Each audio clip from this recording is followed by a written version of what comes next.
Hey, it is, what is it? Oh yeah, August 20th, 2024. It's like, I don't know, 10 or 11 a.m., something like that. It's pretty nice out. Um, Even though it was nice out, I wasn't really planning on taking a walk or whatever, but, literally like maybe 20 minutes ago, I watched, Post Style Ghost Rudy's, latest video, which is basically about how, life is a life simulation of sorts, kind of. I mean, he said other stuff, but that was the kind of the main takeaway was, that we're here to experience this and stuff like that. Which I found kind of interesting because that's stuff that I mentioned either in one or two of his videos comments, where I kind of mentioned how I kind of view this place at this point, somewhat, probably at least a few months ago, and I've said it in some of my other videos, how I kind of feel about this place, this experience, this realm, whatever. Now, I don't know if he took anything away from that. Probably not. I mean, I think it's, just like everybody views the way they view the place, it seems pretty obvious to me to an extent. Because I don't know, the way I think about it is just like Matt brought up, or a few people have brought up before, when I was still kind of mulling about this concept in my head, like many months ago, like probably at this point a few years ago, like 2 years ago or whatever. But at least the way I would view it from this perspective, that I'm currently in this experience and in this body and such, is, I mean, you could even see it in some of the fiction, where there are kind of like these supposedly all powerful or godlike beings and stuff like that. Is they depending on how you view it, they kind of really aren't that overall satisfied in their existence to some extent, because they kind of spend most of their time trying to entertain themselves, I guess, just like everybody, I guess. But being something that has no concept of ending, or no potential ending or potential risk or whatever, it's not very engaging or entertaining. After a while, you probably pretty quickly get sick of that existence, when you kind of realize that. So I see it as, we being either the godlike creator of the universe, however you want to term it, these all-powerful beings, or whatever, the things that have always existed for all time, kind of thing. I would think that being that would actually be one of the more, being that in that existence after a point would be one of the most, isolating and lonely experiences possible. And probably in a way almost like a torture of sorts after a point. And like I said, I know many fictions have kind of touched on this to some extent, maybe not exactly in that way, or maybe they don't really convey it that well, but to me, I think that completely makes sense. and then that being decides to do whatever, either split itself off into many pieces and experience these things in these ways to kind of fight off that existential torture in a way, that existential, that existential torture in a sense or whatever, like being the only thing that has no possible way of really ending necessarily kind of thing, being the only thing of that. So I'd say that living in this kind of video game in a sense, this organic simulation, I kind of prefer to call it, is much, at the very least, it's a coping mechanism, I guess, for that being to not suffer in that that eternal existence of isolation and loneliness and boredom and mundanity, or whatever you want to say, is go and try and have a video game of sorts to cope with that. And each one of us being a part of that, I guess you could say. So yeah, that's how I kind of view a lot of the stuff. And does that necessarily change how I currently plan on existing in this experience, or living, whatever you want to call it? No. I guess not really. It doesn't really change how I plan on doing that, or continue doing this, whatever. But it kind of, it's that big picture, as Matt would call it, going back at whatever, 100,000 feet back. It's that big picture that whenever something happens that seems insurmountable or causes much, like emotional distress or whatever, a lot of feelings of despair or disdain or whatever, that kind of thing, all those negative things, kind of just can go back and say, well, this place is what it is. I as part of, or whatever, the eternal being kind of thing, we did this for this reason, and at the end of the day, it's something to really not take that seriously, or see it as something that, because it's really not. Like, it's a game that we chose to do, and we wanted these things to happen to an extent because, well, it's a lot more enjoyable or less torturous than the existence beforehand, or whatever, not trying to cope with it, I guess.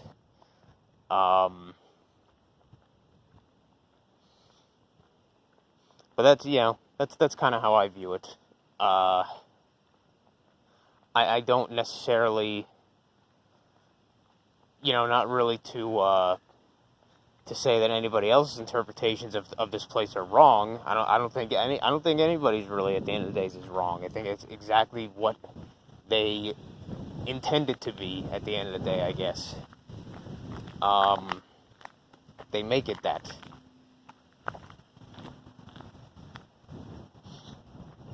But the stuff, like, to me, the reasons that I have trouble viewing this place as, say, like some kind of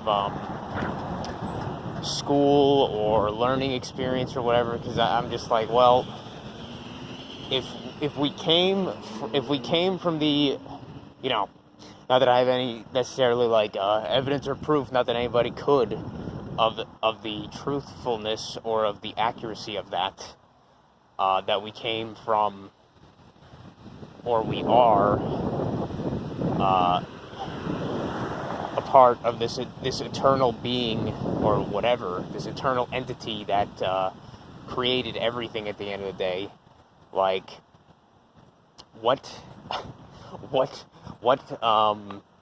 with that in mind, what would there be to learn or improve on kind of deal. Like, what would there be to learn or improve on or perfect when you're already the, like, potentially only being in this example that ever existed or whatever? Like, you are already, by kind of definition, by kind of definition, by default, the perfect being or whatever. You are already perfected in a way, at least, just kind of by definition, if you're the only being. That's kind of one of the reasons that I don't really subscribe to that kind of viewpoint of this is some kind of like school or learning experience or whatever. I mean, maybe it is a learning experience in how to cope, to some extent, cope with the existential dread of being the only being or whatever in existence or something like that. I don't know. Maybe. Like I said, I think you can get anything out of it that you want. But then another thing that Rudy brought up was like how everything, the saying where when it rains it pours kind of thing. And I think that is not just like nothing is, that is not just a coincidence or whatever. That's just kind of how it works. I don't know why. Like, if I want to compare it or metaphorize it or whatever in the sense of like a video game, I would say it's almost like in game design, the difficulty curve, maybe not so much difficulty curve, or maybe more pacing. It's like pacing in a story or whatever. Is that like, in the extreme ends, if you just had all of the bad parts come at one time, then that would be bad pacing. Or if you had all of the good parts come at one time, that would be bad pacing. Kind of. I guess more the pacing would be for stuff like in a video game context, like combat and then rest or whatever. Like, I guess that maybe that's even a better way to put it anyway, is that you have so much like stimulation of, say, action or combat happening or something like that, and then you have periods after that of rest where action is not happening, where, say, instead of action there might be exploration or dialogue or story exposition. But if you just have constant action at all times, constant non-stop, that's like considered bad pacing, because you just get overwhelmed by it, and then it becomes less special the entire time when all you have is just a constant action and no rest at all or whatever. No time to think, and no time to think on what you just did or what was just going on, kind of thing.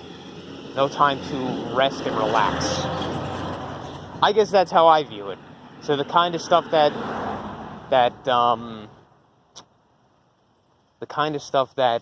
we see with it when it rains it pours is kind of like that.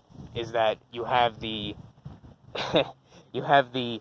spam of the negative things, or the hardships or the problems or the whatever that come upon you all at once, or seemingly all at once, or in very quick succession. It's not something that's just like, oh yeah, this happened, and then a few months later this happened, or whatever. It's not like a slow, it happens usually like within 1 or 2 months, all these like negative things or like hardships happen that you have to deal with. But then after that, depending, I guess, you usually have few moments of respite. But the moments can't stay that long, because otherwise that's like bad pacing. So you can't just have constant exposition and dialogue for too long. You got to have a little bit of action, in a sense. So So that's kind of how I view that rain, the it rains, it pours phenomenon. And I'm sure it's different for everybody, but, you know, that's how I view it, and I've noticed that it usually happens like that. Like, I guess recently I've done a few things that, you know, I've gotten some stuff done, but, you know, stuff has come up as well. Like, you know, car problems, even though I really don't drive the cars that much, but the parents, they drive the cars, and they have issues that come up. And there's just been a bunch recently and all that crap that I've been trying to fix myself or whatever, order parts and stuff and fix it myself instead of paying like exorbitant amounts for a mechanic to look at it and possibly not even fix it right, kind of shit. But then, like, right now I have moments of respite, I guess you could say, but then I could see other things on the horizon. Like, that's the thing, is that when you're able to view this reality kind of as it is, in this way, where it's like a simulation or a video game, you're able to handle those things much better, because when you have that, this is how I see it, at least, when you have that perspective on what it kind of really is at the end of the day, it becomes much less, like, these things, it becomes much more predictable, I guess. And you're not, like, there isn't something that just comes up as a surprise, necessarily, because you're just like, well, that was going to happen eventually anyway, so, okay, that was going to happen. So you don't really, it doesn't really bother you as much. You're just like, alright, well, that was going to happen. Like, on a more, like, personal note, one thing that I kind of wanted to talk about was, recently my dad, he has been having a pretty bad, like, cough. But this has been something that's been going on for, like, it started just happening, like, 3, maybe even, like, near the stupid CV crap. It started kind of happening more often, where he'd have, like, these flare-ups of, like, bronchitis, where he'd be, like, for a few, like, for a long enough period of time to be annoying, like a week, 2 weeks at a time, where he'd just be coughing like crazy and just be like congested and like, you know, just like really, really hard to deal with, like, symptoms without something like, whatever, like some kind of medication or something to help deal with that, and so, you know, you can actually, like, sleep comfortably without, you know, coughing your brains out constantly, kind of shit. But yeah, he's been having these, like, flare-ups. If you went on Wikipedia, they would say these exacerbation periods of bronchitis or whatever, and then somebody, like, medical definition, if you want to go by that shit, would say, yeah, at this point it's like chronic bronchitis, because it comes up more than a few times a year. But yeah, he's been experiencing this shit, and it just happened, like, again recently, like the past maybe week and a half, and now he just went to the doctors, whatever, to get something to, you know, something more powerful to treat it, not just the over-the-counter shit, or just alcohol or whatever. So they gave him, like, a, you know, it's funny it's funny how stupid the whole medical system is, that I, as some fucking uneducated fuck, supposedly, I know right away exactly what they're going to give him, and there you go. They gave him exactly... I didn't think they were going to give him an antibiotic, but I know they usually do that because it's like, oh, well, we don't know what the problem is underlying, so we won't just give the thing that fixes the symptoms temporarily, but we'll also give this thing that, you know, it might fix whatever. So they gave him an antibiotic, which I think is fucking bullshit anyway, as well as the primary thing to resolve the severity of the symptoms, a steroid. What was it called? Shit. I don't forget its name. Whatever the stupid name is. A steroid. To reduce inflammation. And I always laugh at that, because then I'm just like, well, if you wanted to reduce inflammation, then the best way to do it is to not eat so often, so fast or whatever, like I do all the time now, you know, 2-day fast and all that shit. well, longer than that too, depending on your symptoms and everything. But that's how I do my things, and I have significantly less systemic inflammation or whatever across the board because of that lifestyle change, I guess. But my dad, being a boom boom, and I guess just people in general, I think Matt brought this up, or somebody brought this up, and yeah, it's true, is like, or maybe it was Danny on his channel, Danny Mindley, could have been that too, is like, it could have been actually his recent one, but he said something like, you know, don't stop trying to change these people that we're existing with, the people in this reality or whatever. Stop trying to change them, because it's possible that whatever they're doing, no matter how stupid it seems in that moment, is exactly what is supposed to happen for them. Like, you know, I guess basically a way of saying like destiny kind of shit. And yeah, like, I don't necessarily like that fact, because it is fucking obnoxious, where it's like, you know how this person could almost definitely solve their issue, but they are unwilling to do it, or even try it or whatever. Like, and you just view them as like a fucking stupid, weak fuck or whatever. But now I'm just like, okay, you know, fuck it. I don't like seeing my dad in the way that he is, where he's like not able to sleep well or whatever, he you know, he's coughing constantly, obviously, or whatever, not constantly, but through periods of the day and shit, just horribly and everything. I don't like seeing that, and I don't like hearing that. Nobody does. But then it's like, hey, you know, if you lost a little bit of weight, and if you stopped, you know, maybe eating so many carbohydrates to an extent, then it would reduce your systemic inflammation, and maybe it would reduce the severity and constantness of this reoccurring bronchitis bullshit. COPD or whatever they would call it. I forget the stupid term for this. Oh yeah, chronic, I think that's chronic obstruction, something like that. Chronic obstruction of the pulmonary, some bullshit. All these stupid terms in the medical. I'm reading through the Wikipedia, I'm like, man, they literally, just like with the legal system, they could literally just speak in plain fucking English here, but they choose not to, because then it makes it so much more intimidating for the idiot fucks that go to this medical system. Oh man, pulmonary. All pulmonary means is fucking lungs. You could just said lungs.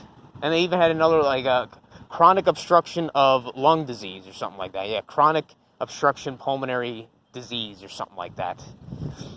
And then I was looking at, like, what treatments that they would do for that kind of thing. And then I knew right away. I was like, they're not going to do shit. They're just going to give you the basic medication that they would, steroids, and I guess some bronchial dilators or whatever, which would, you know, I guess make the bronchioles expand or whatever to let more shit through. But in his case, it's just fucking, I guess, the mucus that builds up in there and the inflammation. Yeah, I knew right away before I even read the shit about what their treatment options are, and I'm just like, it's the same fucking bullshit that I would say right away. Boom. Oh yeah, take these meds and exercise more. I'm like, well, why the fuck would you really need some asshole to tell you that? I mean, people like my mom, that's the only person they would listen to, is these fuckhead doctors. Even if they're completely saying the exact same thing, or just a worse option anyway. But yeah, the boom booms, I don't know. I mean, I guess everybody's probably like this to an extent, but it seems especially prevalent with the boom booms. They will just refuse to do anything that takes any amount of, like, effort on their part, or has to change something, change their lifestyle somewhat. It's like, hey, well, then suffer then, asshole. And that's, I guess that was the main point I was trying to get at, is that, Rudy said that, yeah, just let your family, let these people suffer, because that's exactly what I guess they're here to do, to an extent, in that moment, for our experience here, I guess. So, even though I don't like it, I basically just have to acknowledge, all right, that's probably what's going to happen. And just like everything, these patterns that repeat, just like everything, the patterns that repeat throughout this experience. I'm almost certain that that's going to be, not that I want that to be the case, but I'm almost certain that's what's going to happen, is because my grandfather, my dad's dad, many years back, like, I don't know, at least over 20 years, yeah, probably at least like 20 years, if not longer ago, he died. But he died, I guess, from kind of similar reasons or similar symptoms. Like, he was in the hospital because of something with his breathing or lungs or whatever the fuck. Probably almost exactly the same issues or complications, whatever. He was in the hospital for a little bit, and then eventually, he just died from whatever complications and shit like that. Just as soon as you go into the hospital, you're pretty much fucked. And you stay in the hospital for an extended period of time, you're pretty much fucked. Because, one, they just kind of kill you in so many ways. But as soon as you're in that position, yeah, you're basically fucked. And that's what happened to him. And, my dad and his, siblings as well, but that's the ones that I remember. My dad, he had to experience that, being in the hospital, just watching his dad slowly die in this hospital bed in a very uncomfortable way, like fucking having these nurses shove a whatever you'd call that, the tube down your throat or whatever, the breathing tube bullshit down your throat, and see all this fucking horrible shit happening to your fucking dad or whatever. Seeing him in that vulnerable, helpless kind of position or whatever. And I just have a feeling that this is like the exact same thing that I'm going to be experiencing with my dad, is that he'll be the one that eventually he'll be going to the hospital in whatever condition he's in. And then I'll just be experiencing the exact same thing that he experienced with his dad. Just, it'll be on my side. I'll be experiencing him in the hospital bed or some bullshit, just slowly dying, helpless and kind of shit. And then I'll just be like, oh, okay, well, now my dad's dead or some shit like that after all that crap. And, then I've thought of things like, the position I am in where I live with my parents and stuff, neat life and all that crap. It was funny. I was watching some stuff from that show, some YouTube clips from that show, Aqua Teen Hunger Force or whatever. And this guy did like a compilation of like best moments, and I guess this one that I got recommended was from like the very end seasons of the last, like, basically the last episodes that happened for the series of that show, the run of that show. They've recently started, I guess, have been, like, trying to reboot it or whatever, but, this was the initial, like, actual, like, alright, the show's ending, and they had, like, an actual, like, episode where it was, like, kind of a proper end kind of deal. But, the more like childlike or childish character of Meatwad, basically was left with, his two brothers, or whatever you want to call them, his two roommates throughout the show, Master Shake and Frylock. Master Shake died. I mean, this happened all the time. They would die, but in this episode, like, it was like actually they died or whatever the fuck. That's what I was saying. So, like, Master Shake died, and Frylock died, and then Meatwad was being this most like childlike character, was left on his own. So what I guess he did is kind of funny. The happy ending for him was that in this position, he decided, all right, I guess I have to finally, take care of myself and shit like that, grow up or whatever. And what is it? He finds he somehow, this fucking this living meatball man. He somehow found a chick and started dating her, and then he married her, and then he had kids with her. And then it shows you, I guess, like, so many years later, him going back to the place that they used to live with Frylock and Master Shake, him as like a mid to late aged man, but in a meatball man with his wife and kids, going back reminiscing on where, what his life was with those characters before, which just kind of made me laugh. Like he finally had to become something after they died and everything, or whatever, take care of himself, kind of shit. Make his own life, make his own path. But that just kind of made me think of that, like, what's gonna happen with me? Even though I'm pretty sure I know, to an extent, what's gonna happen when my parents die, inevitably. I mean, it's definitely gonna be the roughest when my dad goes or whatever for me, because I view him as somebody that I talk to often, kind of thing. He's somebody that I talk to about a lot of shit, because besides some of these videos, I don't really like interact with too many people outside of that my family bubble kind of deal. But then, I don't know what exactly I'm gonna do. I mean, I have an idea, but and I'm pretty sure I'll be fine. It's gonna be tough when that finally happens. And like Rudy, I'm sure you can relate to some extent, but probably not that much, because at least from what I remember, you never really knew your father for at least a very long time. So, I don't know. And, people like Matt or whatever. No, he seems to have an okay, like, relationship with his dad, but definitely not as much as like, other people, I guess.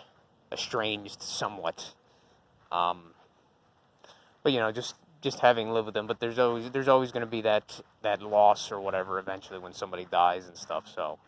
Not saying that he's dead now, but I'm just kind of thinking about the inevitability of it and the condition that he seems to be going towards and the stubbornness to not change or whatever, even though I know, end of the day, it's going to happen eventually. It's just, I would hope that it wouldn't happen in such a horrible way like he experienced with his dad. But I guess that's probably most likely, if pattern serves correct, that's probably what's going to happen. Just the same to him and to me or whatever, by extension. And then after that, I don't know. Because I do have a decent little nest egg of my own money. I barely spend anything. So I'm definitely going to have to, figure that out as it comes. But I'm not too worried about it. That's the good thing about knowing that this place is as it is that I know everything will work out in the end. There might be a lot more hardship than I would prefer to some extent. But I think that's exactly how it's going to happen. But I know it's going to work out in the end, even if it is very hard for a while, or whatever, very difficult and challenging for a while. But I think at the very least, knowing these things, I have better prepared myself spiritually, mentally, physically, whatever, in all aspects, to deal with that inevitable change and whatever challenges come with it. I mean, it will be interesting when I'm eventually on my own or whatever, living on my own and stuff. I'm sure I will like it in many ways, but also in other ways not as much, I guess. I'll definitely have to interact with more people, and maybe even though this was something for a while that I was saying that I would never get involved with any woman or whatever, relationships or any shit, I am no longer in that mindset. Not necessarily that I'm looking for somebody, but I'm no longer in that mindset that it's like all or none, like, oh yeah, I'm definitely not. Because I have a feeling that eventually that's just going to happen. Something will just come up, so it's like, hey, I don't know how that's going to end or whatever, or see how that goes. But, yeah. And yeah, at the very end, that was probably more personal than anybody listening would really care to hear to some extent, but I wanted to kind of talk about that since it was on my mind. But yeah, besides all that, Rudy, thanks for making that video, just because it gave me a reason to kind of talk about some things and get some stuff off my mind, I guess. But yeah, for anybody there, thanks for listening, and have a good one.